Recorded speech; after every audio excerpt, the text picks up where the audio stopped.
श्री स्वामी समर्थ. आज मी तुम्हाला श्री स्वामी समर्थ महाराजांच्या नित्यसेवेबद्दल माहिती देणार आहे. आपण दररोज श्री स्वामी समर्थ चरित्र सारामृत या ग्रंथाचे 3 अध्याय वाचावेत आणि 11 माळी जप करावा.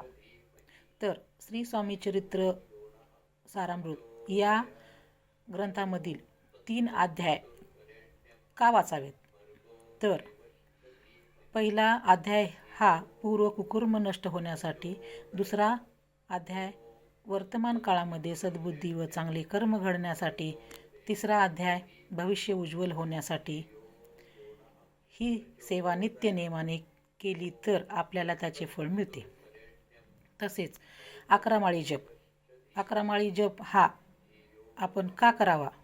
तर पहिली माळ ही असते गुरुसाठी, दुसरी माळ जी असते आईसाठी, तिसरी माळ जी असते ती वडिलांसाठी आणि चौथी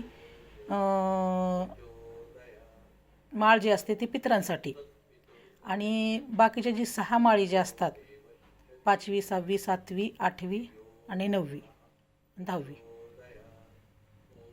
तर काम, क्रोध, मोह, लोभ, मत्स्य, अहंकार याच्यासाठी असते. आणि 11वी जी माळ असते ती स्वतःसाठी असते. ती का? कारण आपली पायरी ही 11वी आहे. गुरुपासून अनुक्रमे प्रत्येक माळ त्यांच्या चरणी अर्पण करत जावी, नंतर आपले काम होते.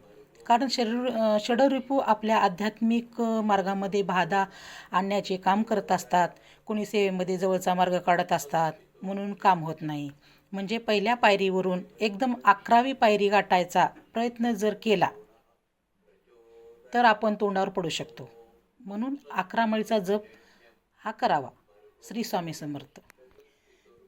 माझ्या चॅनलला लाईक करा, सबस्क्राईब करा आणि कमेंट बॉक्समध्ये श्री स्वामी समर्थ लिहा. श्री स्वामी समर्थ.